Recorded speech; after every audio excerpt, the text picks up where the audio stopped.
Hey, viewers and viewers, my name is General Red Strategist, and welcome back to Say Being Hunted, episode 463 now. So, just back here, of course, with my podcast-style little playthrough that I'm doing. This wasn't originally supposed to be just a default playthrough of Sir, but it sort of has evolved in that way. Phil, of course, joined me in the last episode. We had a chat about lessons from the pandemic and all that. And as usual, I'm just going to continue on. Probably going to go to the North Island and see if I can just get those device pieces as I chatter away about whatever topic comes to mind. And, speaking of topics that come to mind, there is actually one in particular that I do have sort of whirling around in my head. In fact, it's been whirling around in my head for the last day or two.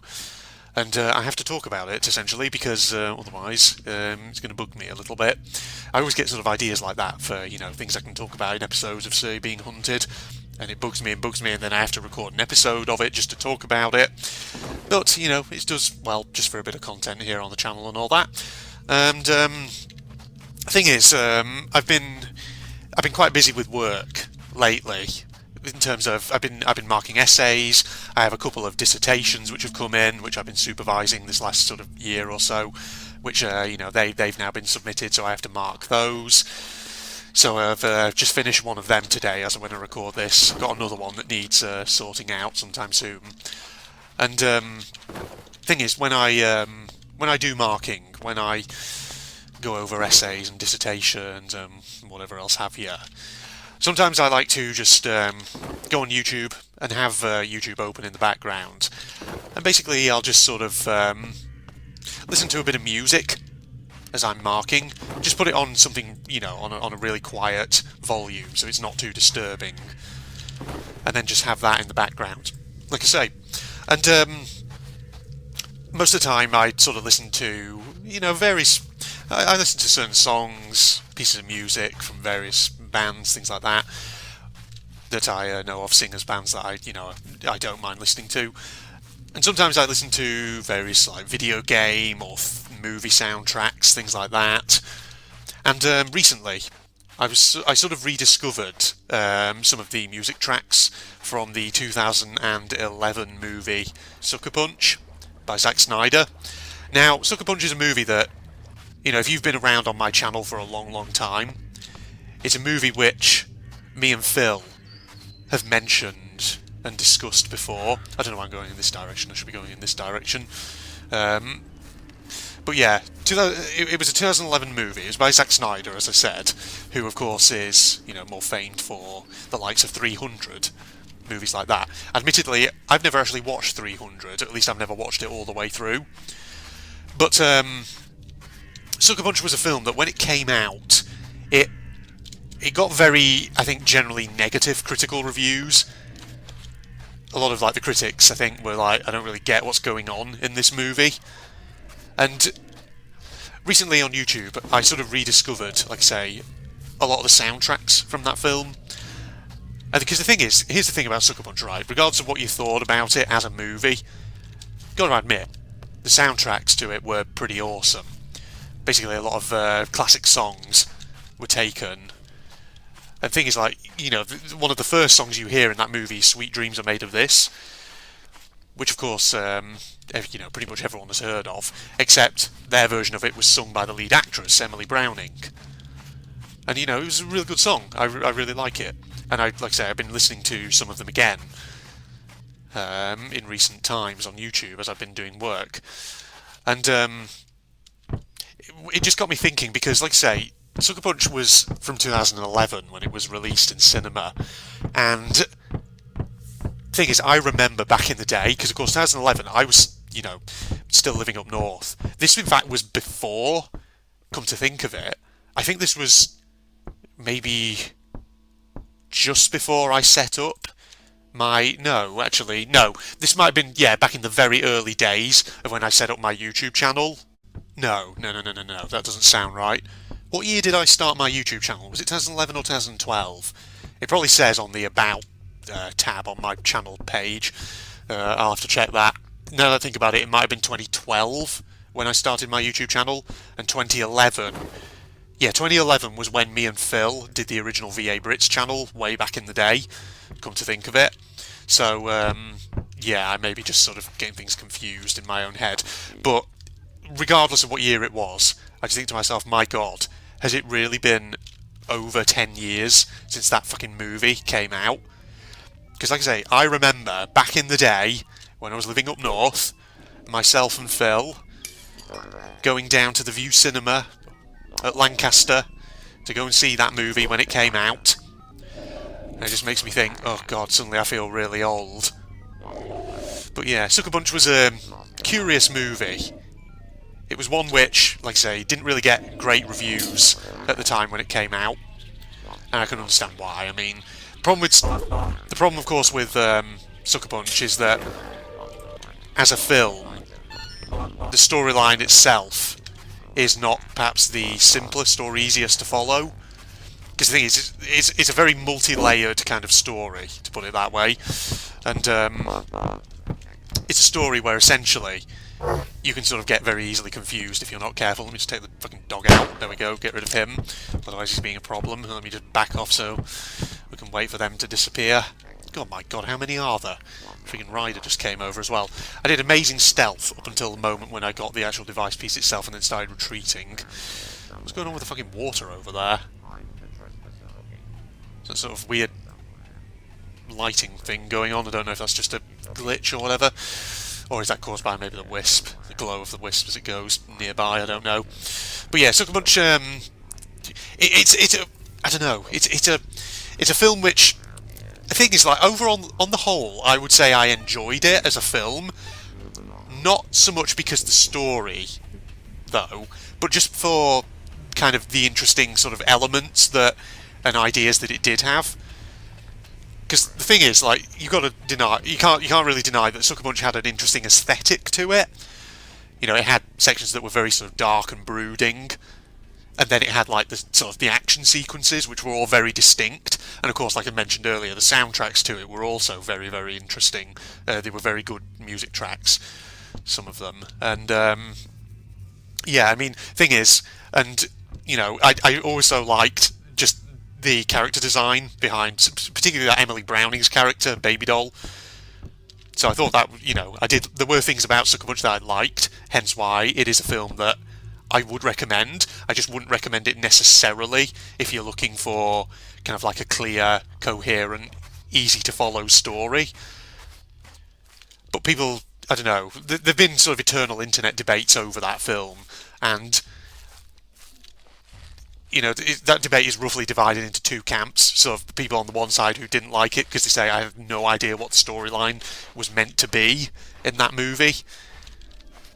Between them and the other camp who argue that the whole thing is actually sort of metaphorical and is about sort of basically a set of female characters who are pretty much in kind of like a position where they are disempowered, and the only way out of their terrible circumstances is literally through the realm of fantasy.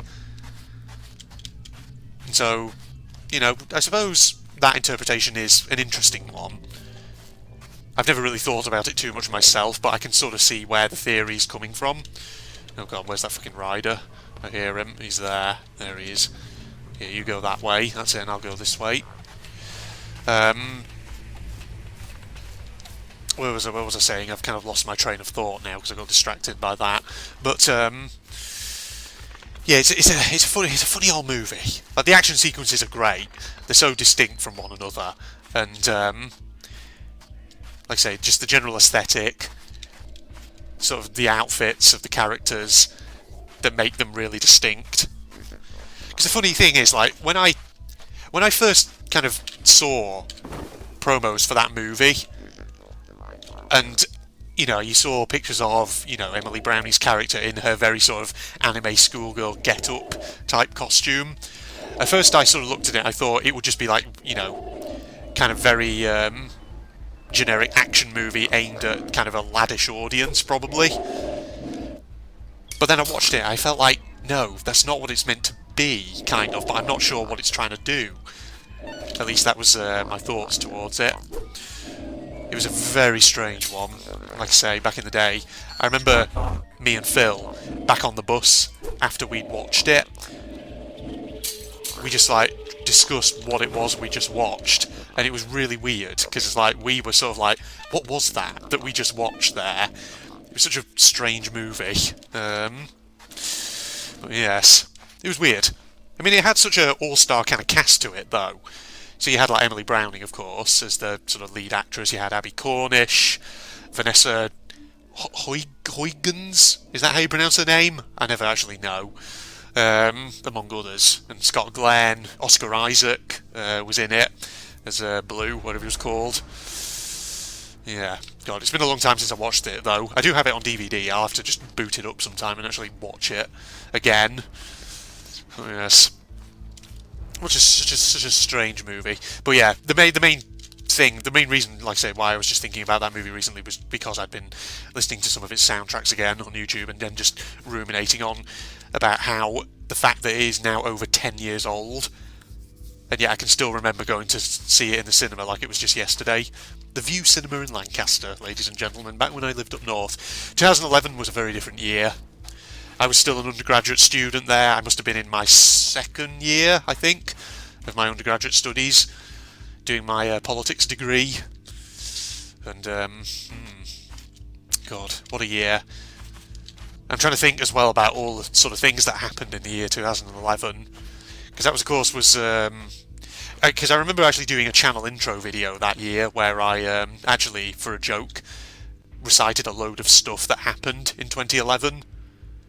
I can remember it was the year of, I think, the British royal wedding between Prince William and Kate Middleton. I remember that. I think it was also the year that Kim Jong-il died. Kim Jong-il, father of Kim Jong-un. Yes, and Kim Jong-un then basically came to power in North Korea, which is nothing that I remember it for. Curiosity, I think, launched for Mars, did it not, in 2011, if I remember correctly? So that happened that year as well. There was a load of other stuff as well, which I can't just remember off the top of my head. Usually stuff to do with economic crises and whatever else have you. A load of basically not exactly very happy stuff, to put it that way. But then again, you know what? That's always the case pretty much every year, isn't it? But to think of how the world has changed since the year 2011, eh? Man, back in 2011 when I was an undergraduate student, sorry, I garbled that line, didn't I? It would have been crazy to think, had I known where my life would take me, that I would now be living down south, I would have an academic career, I would have a channel that would still be going. 10 years down the line, I would still be friggin' uploading content on it, including Sir You're Being Hunted content, because this was obviously a couple of years, I think, before Sir came out on Humble Bundle in early access. God. Crazy stuff. Got me on a sudden nostalgia trip. Well, would you call it nostalgia? I don't know. Just got me on a sort of like a blast from the past kind of trip, thinking about everything that has gone under the bridge, all the water that's flowed beneath that proverbial arch, and all that. Alright, I kind of want these robots to bloody disappear, because I want to go in that direction, because that is where the wisps are. Fucking bloody birds. Bloody motherfucking bird. Oh, where's the rider? You're over there somewhere. Furk. That's not what I wanted. Okay, so the robots are basically in the exact fucking position where I don't want them to be, which is annoying. I'm just going to have to take one long detour around by the looks of it. Okay. And again, maybe I'm just getting impatient. In other news, meantime, do you remember when I played Submerged here on the channel back at the end of last year? Well, I was checking on my Steam wishlist recently, and Submerged Hidden Depths, the sequel, is now available. Got released on the 9th of this month. So I'll definitely be taking a look at that at some point on the channel. I don't know if I'll be taking a look at it anytime soon, though. That's the only thing. Because, thing is, as of when I record this, basically I've just been playing a few Chiller's Heart horror games on the channel. Fucking birds, they're everywhere. No. Fucking robots just everywhere. Are they shooting at the Squire? Okay, that's good. Yeah, you guys just mess each other up, please. Whoa, what are you doing? You get out. Oh, and you. Fucking hell. Christ. Jesus. Right, they've dealt with each other, now they're trying to deal with me. Oh, you bollocksy. Bollocksy fucking bitch. God dang, I'm out of here. Oh shit, no you don't. Ah. Well, luckily they're all sort of killing each other. You know what? Fuck you lot. Get out of it. Fuck. Wow, that guy glitched out. Jesus, did that guy fucking shoot me as he died? I don't even know. Fuck. Fuck. Christ almighty. Fucking went crazy, didn't it? Good lord. Well, at least there's lots of dudes to loot over here now. Jesus. So many of them. Sounds like there might still be a shootout going on elsewhere, though. You guys got any friggin... I think I just heard a poacher die. Somewhere nearby, that is. Ah, there we go. I was wondering if someone had shotgun ammo somewhere. Because we can always get a bit more of it. I might as well check this village then while we're here. Because I could do with food, incidentally. Revolver ammo is always good. I'll take that. What was I saying? Submerged Hidden Depths. Yes. That game is now available on Steam. But like I say, I've been playing a few Chiller's Art horror games at the moment. By the time this episode of Sir goes out, I think I will have completed Missing Children. So I've done that. And, oh fucking hell. I don't want to deal with you. What are you doing? I'd rather not, thank you very much. Were you pulled over by the sound of the shootout? You probably were, weren't you? Right, go. Go in this direction. Over here. So I will have finished Missing Children by the time this video goes out. And after that, my plan is to move on to doing a bit more of We Happy Few. Because I have had people asking for it, so I'm going to do more of that. And, you know, I've wanted to do more We Happy Few for a while, incidentally, because it's such a colourful and unique-looking game. So I'm sure people will be looking forward to that. Jesus! Who? Christ almighty! You saw... It's going... Another dead robot just glitching out like crazy. Christ almighty. Why does it do that? We've had that before. It's so weird. Sometimes when you kill robots, the way their bodies freak out. I wonder why that is. I wonder why it does that. Ah, there's the device piece. It's off over here. Well, we're going to kill these guys, because they've currently left that thing friggin' unattended.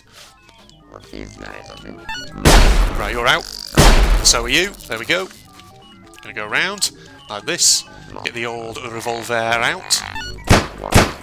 Got ya. There we go. Oh shit! I didn't even know you were there. Damn, you missed me at that range, did you? Get out. Damn, son. I'll just take your shotgun ammo though. It's pretty good, isn't it? And on your blackberries. You're probably going to get aggro on me if you see me looting the body, so I'm not going to.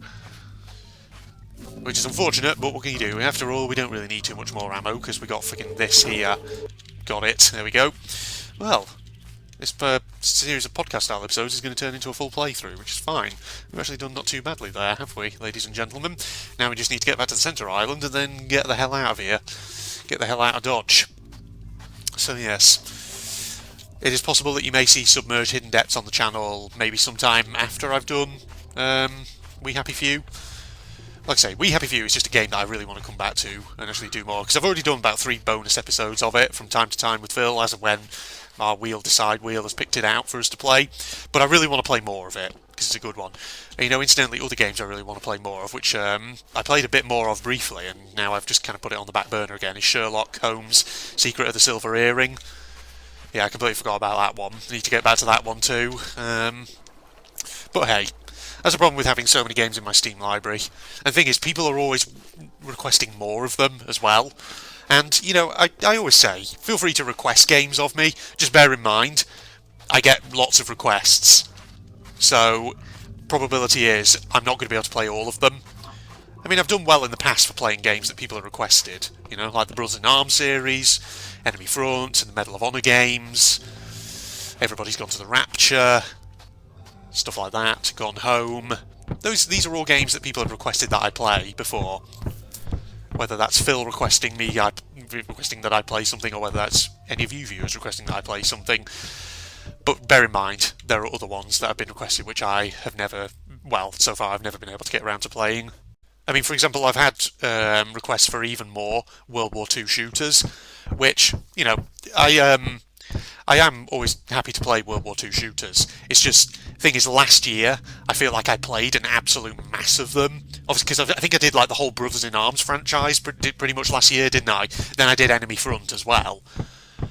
And so, yeah, it's just, I have kind of reached that point where I've played so many of them that I feel like I need to take an extensive break from World War II shooters, just for the time being, just to play other stuff. Because, yeah, I've sort of reached a moment there where I felt like I was a bit saturated with them. So, yeah. Because the thing is, I've had requests to play Red Orchestra 2, which apparently is a really tough one. Apparently really grueling one, set on the Eastern Front. And so, maybe, I don't know, maybe I'll take a look at it. I haven't actually bought it, so I don't own it, so I'd have to buy it first. I've also had requests to play Hidden and Dangerous 2, which is apparently like an older World War II shooter, like a tactical one, which I can actually remember reading reviews of back in the day, 2003-ish, when it came out. I can remember reading reviews of it in PC Gamer magazine, so that would be a blast from the past, wouldn't it? So there's that, possibly. But, like I say, I'm not making any commitments on those ones. Maybe if I find myself at a point where I haven't got anything else to play, maybe I'll pick them up, who knows. Alright, let's complete this map. Sir, you've done it. I'm bringing the device up to speed now. I hope you won't consider this impertinent, sir, but I'm amazed you survived. I always like letting the scene play out. Hang on. We'll have you out of there in 3, 2, 1...